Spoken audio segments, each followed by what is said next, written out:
Ó quão bom e quão suave é que os irmãos vivam em união. É como óleo precioso sobre a cabeça que desce sobre a barba de Arão, e que desce a orla da sua veste, como o orvalho do Hermon, que desce sobre os montes de Sião, porque ali o Senhor ordena a bênção e a vida para sempre. Glória a Deus. Onde há união, o Senhor ordena a vida e a bênção para sempre. Na primeira epístola do apóstolo João, capítulo 1, versículo de número 7, a palavra do Senhor também nos diz: mas se andarmos na luz, como Ele na luz está, temos comunhão uns com os outros, e o sangue de Jesus Cristo, seu Filho, nos purifica de todo o pecado. Glória a Deus. Queridos irmãos e irmãs, estes dois textos que acabamos de ler, tanto o Salmo 133, como na primeira epístola de João, capítulo 1, versículo 7, fala das bênçãos advindas da comunhão dos santos. Viver a comunhão dos santos é um privilégio, porque nos leva para dentro do reino de Deus, deste reino que produz paz, que produz vida, que produz alegria, que produz conforto espiritual para aqueles que são e estão envolvidos por esta bênção da comunhão da parte do Senhor nosso Deus. E eu quero transmitir para os amados irmãos uma palavra acerca da bênção da comunhão. O mundo, o homem natural não consegue entender o porquê que a palavra do Senhor, o porquê de Jesus ter ensinado, os apóstolos ensinaram, os irmãos da era primitiva vivenciaram isto de uma maneira tão extraordinária, que a igreja viveu uma unidade nunca antes vista na história, daqueles que cultuam e servem a qualquer divindade, até mesmo daqueles que cultuam o Deus de Abraão, jamais haviam experimentado tamanha bênção como aquela que a igreja primitiva desfrutou, e tudo isto advindo da verdadeira comunhão. Veja a expressão do salmista: ó quão bom e quão suave é, aleluia, que os irmãos vivam em união. Uma expressão: quão bom, quão suave. Da mesma forma, olhando pela plenitude da comunhão, João, o apóstolo do amor, ele diz: se andarmos na luz, como Ele na luz está, aleluia, temos comunhão uns com os outros. É virtude de quem anda na luz ter comunhão uns com os outros. Viver esta comunhão, não o afastamento, não o isolamento, não a intriga, não o ódio, não a porfia, não a dissensão, não as facções e grupos rivais, mas a comunhão. Se andarmos na luz como Ele na luz está, temos comunhão uns com os outros, aleluia. E o sangue de Jesus Cristo, seu Filho, nos purifica de todo o pecado. Isto é uma bênção extraordinária. Porque, queridos irmãos, nós precisamos falar sobre esta comunhão no meio da cristandade, da vida cristã, da nossa convivência. Porque nós precisamos falar? Pela revelação deste assunto nas Escrituras. Evangelho de João, capítulo 17, versículo 23, nos diz: eu neles e tu em mim, para que eles sejam perfeitos em unidade, e para que o mundo conheça que tu me enviaste e que o amaste como também amastes a mim. Glória a Deus. A comunhão entre o povo de Deus é algo tão importante que isto glorifica o nome do Senhor diante dos homens. O texto diz: para que o mundo veja, para que o mundo saiba, aleluia. Olha, eu neles, Jesus em nós. E ele diz: e tu em mim, para que eles sejam perfeitos em unidade. Uma unidade perfeita. Por isso é usada a simbologia do corpo para referir-se à igreja. Um corpo, muitos membros, mas formam uma unidade, um corpo.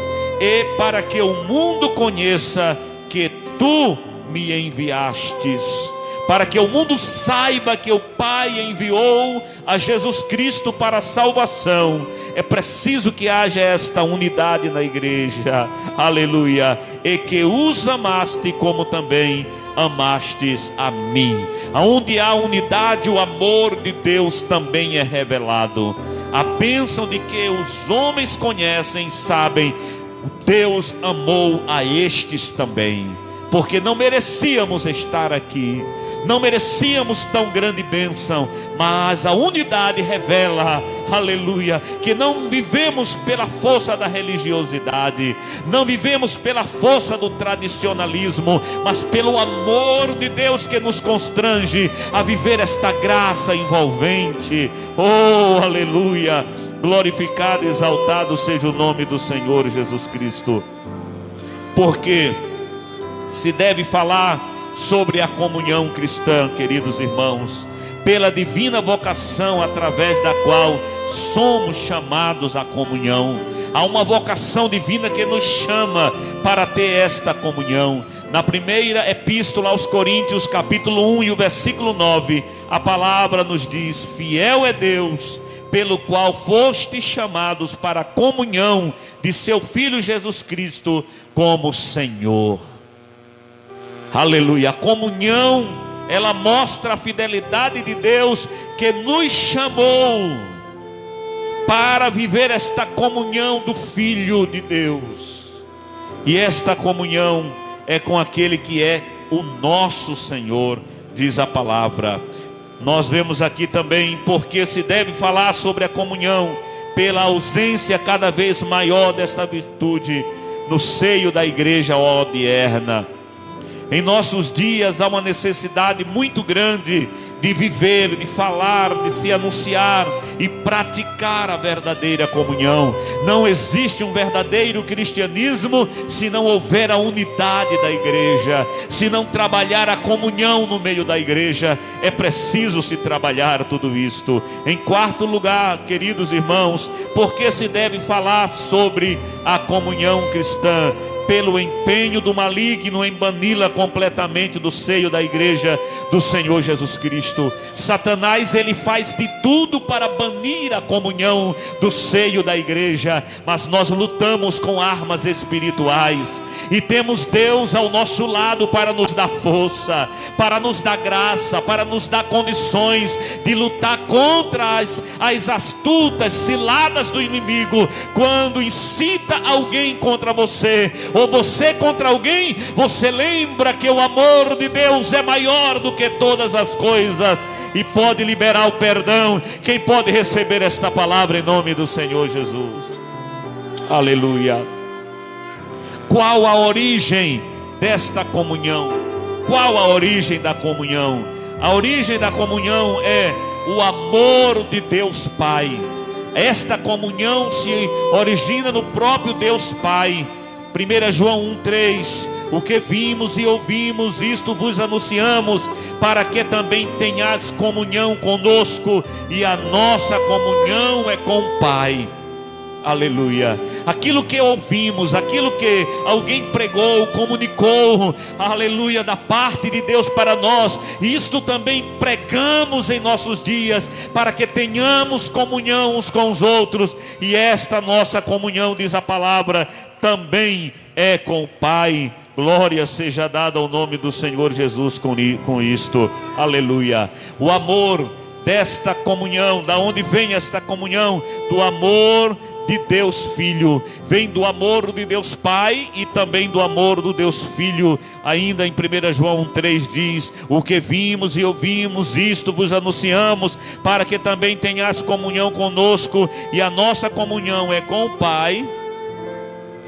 Veja que a origem da comunhão, primeiro é com o Pai, depois o texto diz: e com o seu Filho Jesus Cristo.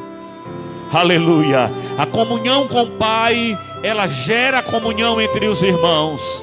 A comunhão com Jesus Cristo gera comunhão entre os irmãos também. Glória a Deus.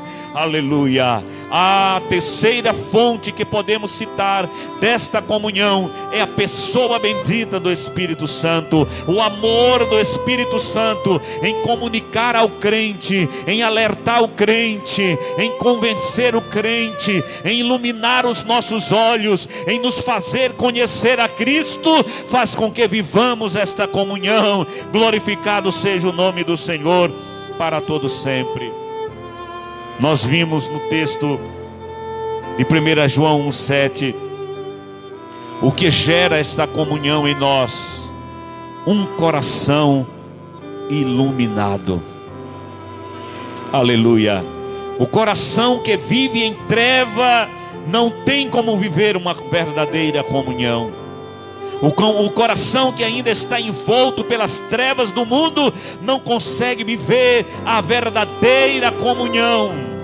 Aleluia. Mas o Senhor, Ele ainda está com as suas mãos estendidas, aleluia, para resgatar o perdido que está nas trevas deste mundo vil e dar luz para a sua vida, para que tenha comunhão com o Pai, com o Filho, com o Espírito Santo e com os irmãos e com a igreja, para juntos vivermos na eternidade com a Trindade bendita. Glória seja dada ao nome do Senhor.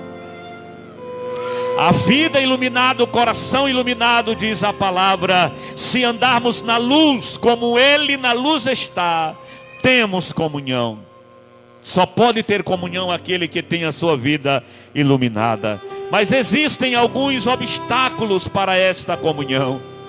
Não são poucos os obstáculos que se levantam. Nós estamos vivendo em tempos difíceis para a igreja, em que nós somos obrigados a pregar e a dizer que não é tempo de juntar, mas de estar distante, separado. Momento em que não temos como ter aquela demonstração de afeto, do abraço, do aperto de mão, como é comum no meio da igreja. São obstáculos que nós temos que vencer. Mas o verdadeiro amor que está no íntimo de cada crente, no coração de cada crente, não vai ser impedido, aleluia, pelas restrições que são impostas neste período de pandemia. O que traz e quais são os obstáculos para esta comunhão? Em primeiro lugar, a ação maligna. A ação maligna que coloca a maldade nos corações, que coloca o ódio.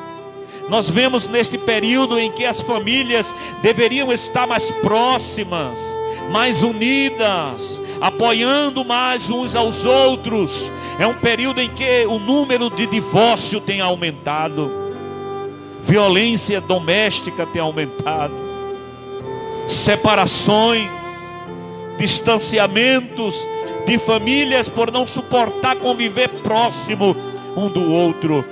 Ah, irmãos, o inimigo peleja para trazer esta desunião, para trazer esta contenda, para trazer esta separação entre os homens. Mas a igreja foi erguida por Deus para fazer a diferença. Oh, aleluia! Para fazer a diferença em meio a este mundo, temos o coração iluminado, a mente iluminada por Deus, e precisamos fazer a diferença neste mundo. Um outro obstáculo para a verdadeira comunhão é a falta da genuína conversão. Ser convertido genuinamente, verdadeiramente. Aqueles que estão em Cristo, diz a palavra, nova criatura é. As coisas velhas passaram. A verdadeira conversão faz com que o homem perdoe aquele que ele ofendeu.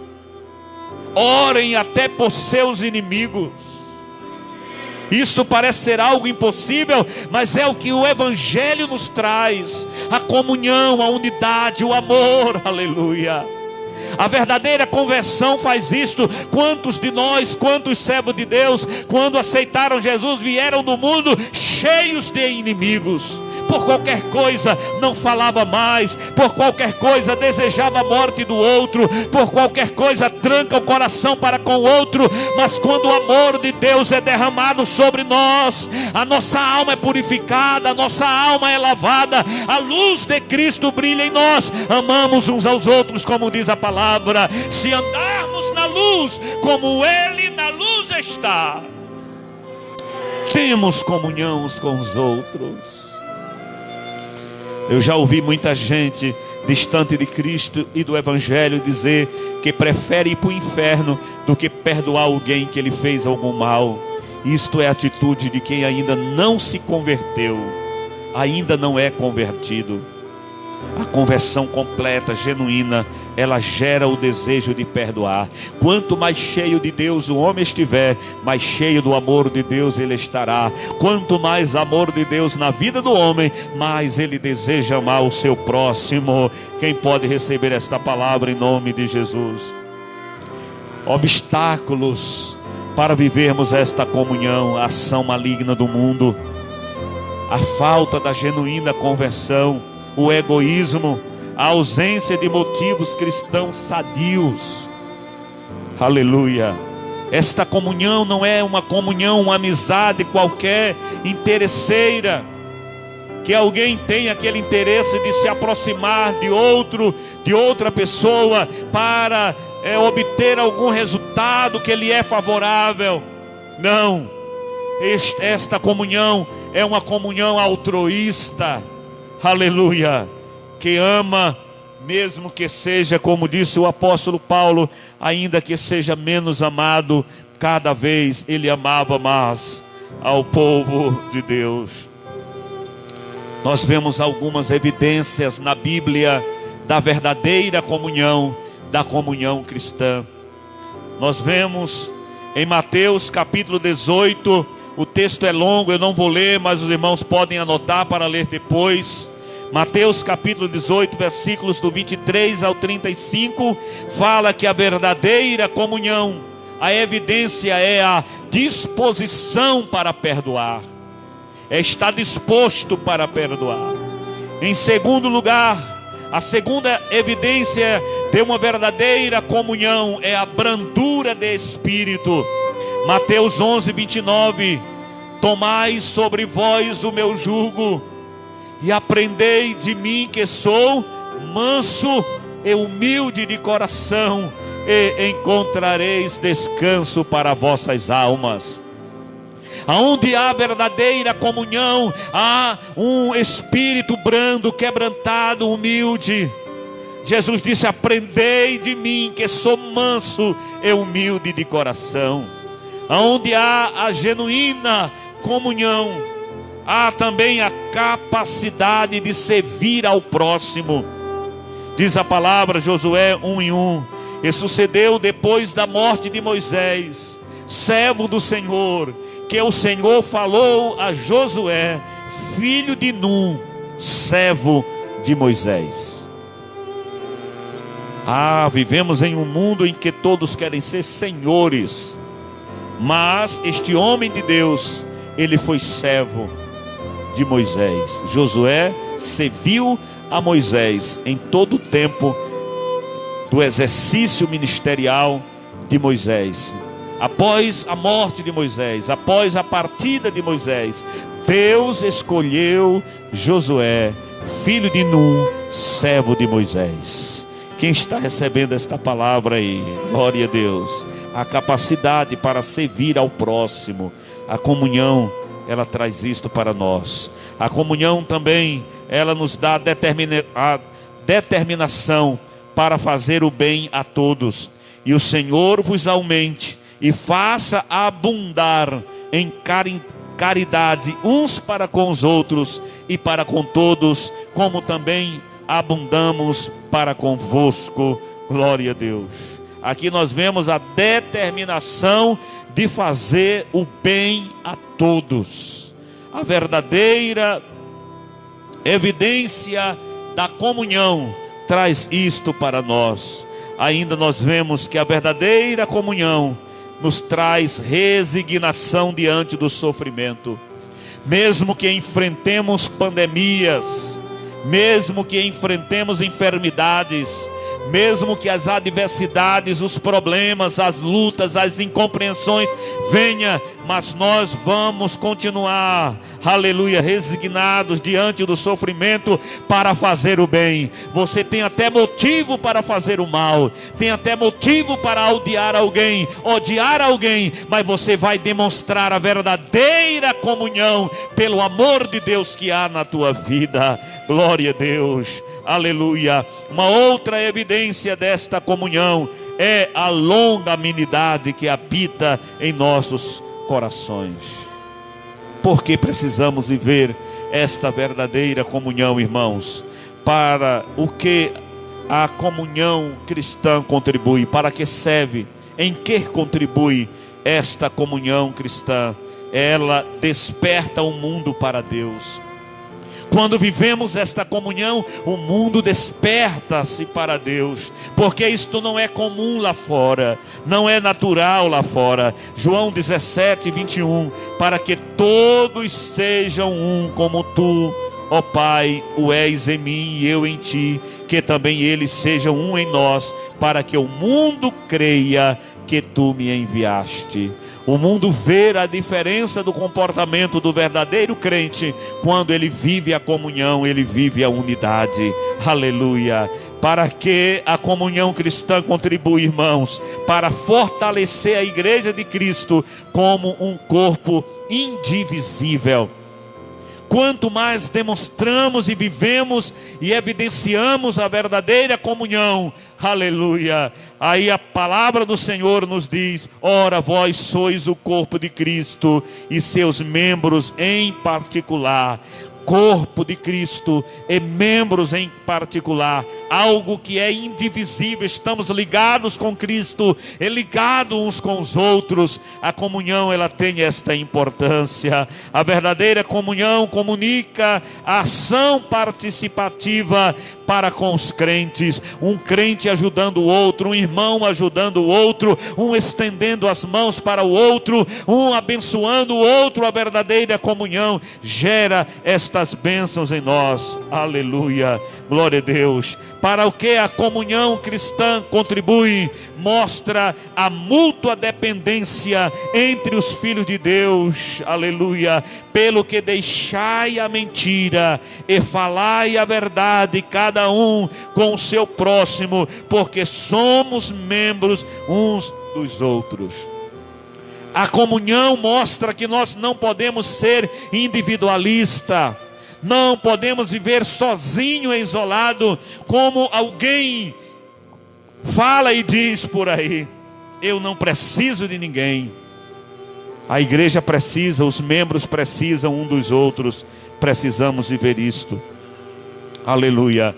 E a demonstração desta comunhão, para concluir, na doutrina da Santa Ceia do Senhor e nas orações, nós vemos na doutrina que é pregada, anunciada, existe uma comunhão, porque a doutrina que é pregada para o moço é para a moça, para o Senhor é a mesma doutrina que é pregada para a senhora. E quando a doutrina é pregada, nós vivemos a mesma doutrina, como a igreja primitiva fazia. Atos 2:42, e perseveravam na doutrina dos apóstolos. Aleluia.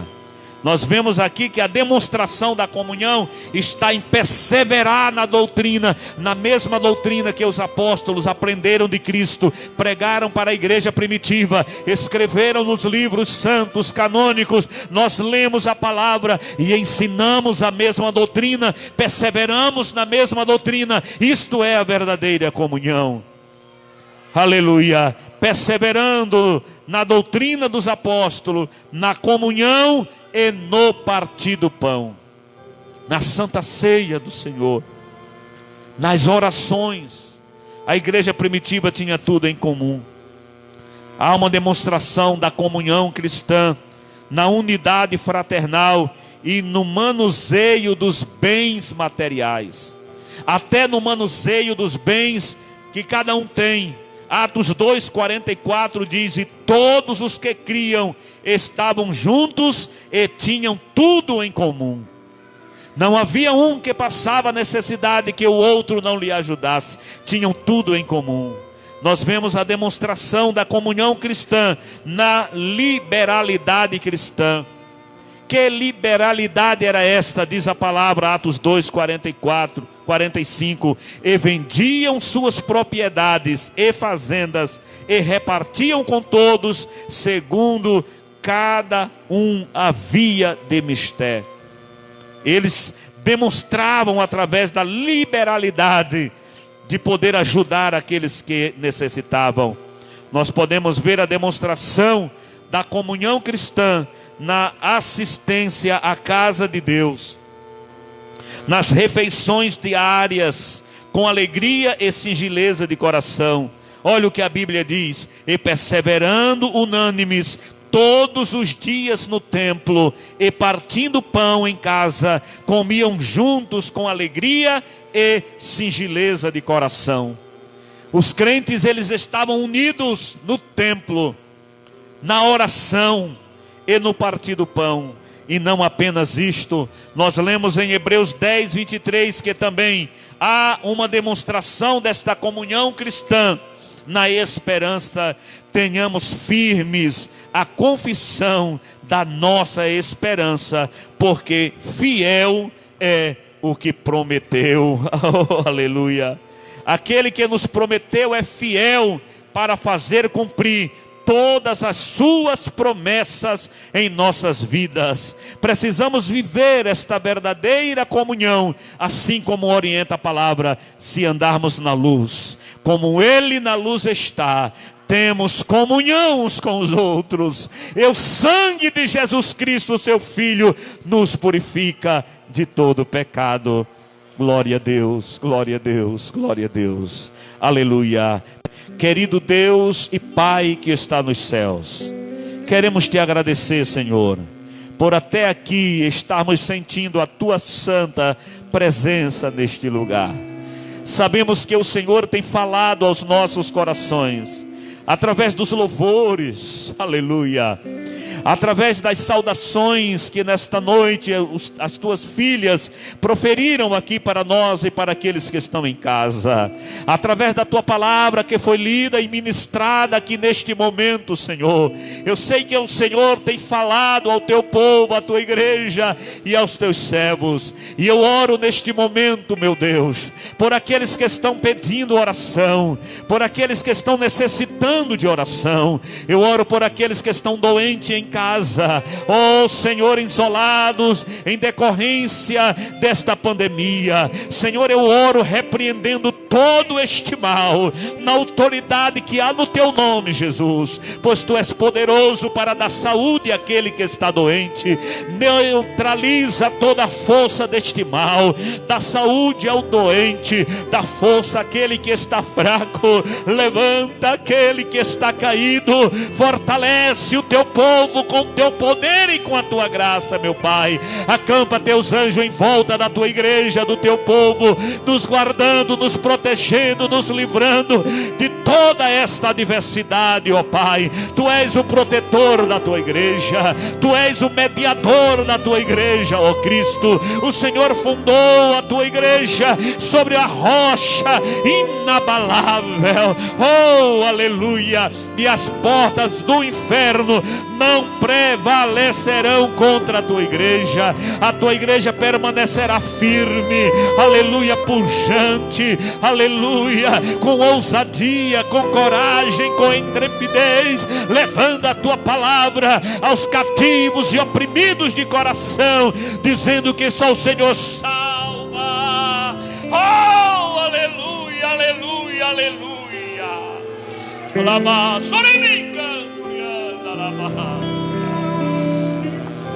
Porque teu é o poder, a honra e a glória para sempre.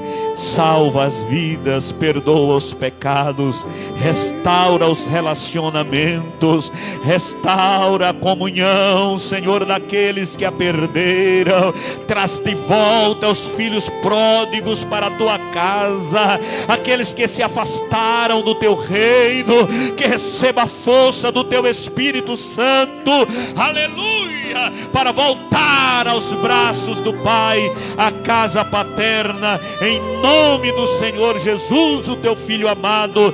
Nós oramos pedindo a tua bênção. Abençoa os teus servos que estão em casa, aqueles que estão aqui no templo, a continuidade da tua obra, o desenvolver dos trabalhos eclesiásticos, ó Senhor, da tua igreja. Abençoa, ó Pai querido, e repreende toda a fúria de Satanás e dá vitória à tua igreja. É o que nós te pedimos em o nome do Senhor Jesus, em nome de Jesus, em nome de Jesus.